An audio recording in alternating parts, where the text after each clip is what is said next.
जब पिछली बार अफगानिस्तान में तालिबानी पावर में थे तो पूरी दुनिया में वो जाने गए थे महिलाओं के प्रति अपने अत्याचारों के लिए। उन्हें अलाउड नहीं था 8 साल की उम्र के बाद पढ़ाई करने का और उन्हें सिर्फ कुरान पढ़ने की ही छूट दी जाती थी। कोई भी मेल डॉक्टर उनकी ट्रीटमेंट तब तक नहीं कर सकता जब कोई रिश्तेदार महिला के साथ ना हो, जिस वजह से बीमारी में कई दफ़ा महिलाओं को ट्रीटमेंट नहीं मिल पाती थी। इस वीडियो से साफ पता चलता है कि तालिबानियों के खौफ से अफगानिस्तानी अब अपने होश खो बैठे हैं और वो अपनी जान की बाजी तक लगा रहे हैं, सिर्फ उन्हें अफगानिस्तान से बाहर जाना है। यूँ तो अफगानिस्तान पर तालिबानियों का कब्जा सभी के लिए खौफनाक है, लेकिन महिलाओं को इससे खास तौर पर जूझना पड़ता है। ऐसा क्यों, इसी बारे में बात करेंगे इस वीडियो में। अफगानिस्तान में तालिबानियों ने 16 साल से भी कम उम्र की लड़कियों की शादी कराने का भी मंजूरी दी कई केसेस में।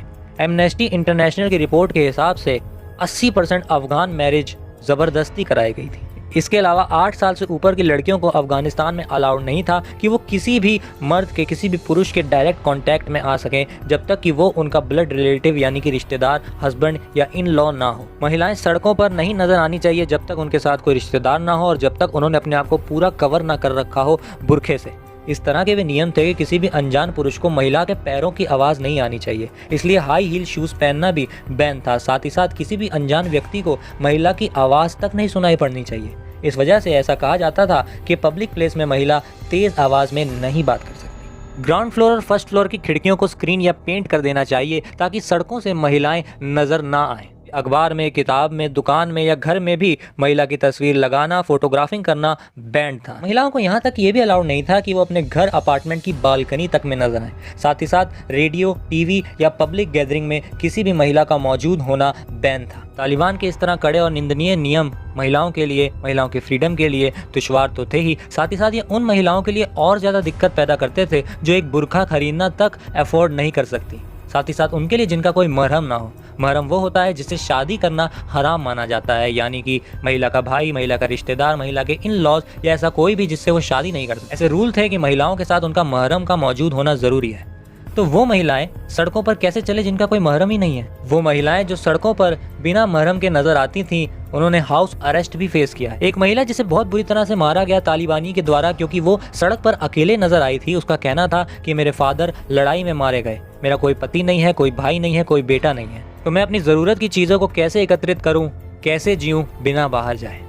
आपको ये भी बता दूं कि महिलाओं को महरम के साथ होने के बावजूद भी साइकिल या मोटरसाइकिल चलाना अलाउड नहीं था। महिलाएं कोई टैक्सी भी नहीं ले सकती थी बिना महरम की मौजूदगी के। तालिबानियों ने पूरे देश के ब्यूटी सैलून बंद करवा दिए थे। कॉस्मेटिक्स पर भी पाबंदी लग गई थी, जिससे पता चलता है कि महिलाओं के मेकअप से लेके महिलाओं के जूतों तक तालिबानियों की पैनी निगाह थी और महिलाओं का जीवन तालिबानियों के कठोर नियमों के तले रौंदा जा रहा था। यह तो साफ है, जब ज़बरदस्ती किसी को कठोर नियमों के तले रखा जाएगा, उसकी आज़ादी को उससे छीन लिया जाएगा, तो ये उसकी मेंटल हेल्थ और फिजिकल हेल्थ दोनों के लिए ख़राब होगा। 160 महिलाओं का जब सर्वे लिया गया तो पता चला कि 97% महिलाओं ने सीरियस डिप्रेशन के सिम्टम शो किए। साथ ही साथ 71 यानी 71% की फिजिकल हेल्थ लगातार गिरती जा रही थी। जो भी महिला इन नियमों का पालन करती हुई ना नजर आती थी उसे भारी सज़ा दी जाती थी। ये सज़ाएं आमतौर पर पब्लिकली दी जाती थी ताकि सब उसके गवाह बने और उन रूल्स को वायलेट करने से पहले वो 100 बार सोचें। ये सज़ाएं देने का स्थान सड़क के बीचों बीच या कोई स्पोर्ट्स स्टेडियम भी होता था। इसमें उदाहरण के तौर पर कई खौफनाक मंजर हैं। अक्टूबर 1996 में एक महिला का अंगूठा काट दिया गया था क्योंकि उसने नेल वार्निश लगाई थी। दिसंबर 1996 में रेडियो शायरी ने अनाउंस किया कि 225 काबुल वुमेन को बंदी बनाया जाएगा, उन्हें पनिश किया जाएगा क्योंकि उन्होंने ड्रेस कोड का पालन नहीं किया है। 1999 में एक 7 बच्चों की मां को एग्जीक्यूट किया गया था 30,000 स्पेक्टेटर्स के सामने काबुल के गाजी स्पोर्ट्स स्टेडियम पे क्योंकि उसने अपने पति का मर्डर किया था। 3 साल तक उसे जेल में रखा गया, काफ़ी ज़्यादा टॉर्चर किया गया एग्जीक्यूशन से पहले, लेकिन उसने ये नहीं माना कि ये मर्डर उसने नहीं किया है ताकि वो अपनी बेटी को बचा सके। माना जाता है कि बेटी ने ही अपने पिता का मर्डर किया था। एक बार एक महिला अपार्टमेंट में इनफॉर्मल स्कूल चला रही थी जहाँ तालिबानियों ने रेड करी।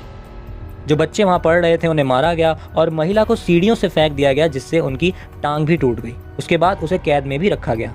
उसे डराया गया कि उसकी फैमिली को पब्लिकली मारा जाएगा अगर वो तालिबानियों के नियमों की डिक्लेरेशन पर साइन नहीं करेगी। कुछ तालिबानी शख्स तो महिलाओं को सड़क के बीचों बीच ऐसी सजाएं देते थे जो कि तालिबान की पॉलिसी की भी अगेंस्ट होती थी और तालिबान की अथॉरिटीज़ को इसकी भनक भी नहीं होती थी। पुरुषों का यह फर्ज माना जाता था कि वो महिलाओं को इन कठोर नियम पालन करने के लिए प्रेशराइज करें, इसलिए पुरुषों के लिए भी कई सजा थी जो इसकी अनदेखी करते थे। अगर कोई टैक्सी ड्राइवर उस महिला को अपनी टैक्सी में बिठाता है जिसका चेहरा ना ढका हो या वो अपने महरम के साथ ना हो, तो उस टैक्सी ड्राइवर को जेल में बंद कर दिया जाता था। महिला के पति को भी सजा दी जाती थी। अगर कोई महिला किसी भी रिवर के किनारे कपड़े धोए पाई जाती थी तो उसके पति या महरम को भारी सजा दी जाती थी। अगर कोई दर्जी देखा जाता था महिला की मेजरमेंट लेते हुए तो दर्जी को भी जेल की सजा दी जाती थी। भूतकाल की इन सब घटनाओं को देखने के बाद जब अफगानिस्तान पर फिर से 2021 में तालिबानियों का कब्जा है तो यह सबके लिए खौफनाक है, खास तौर पर महिलाओं के लिए। तालिबानियों के स्पोक्स पर्सन का ऐसा कहना है कि पिछली बार की तरह कठोर नियम नहीं होंगे, महिलाओं को एजुकेशन भी दी जाएगी,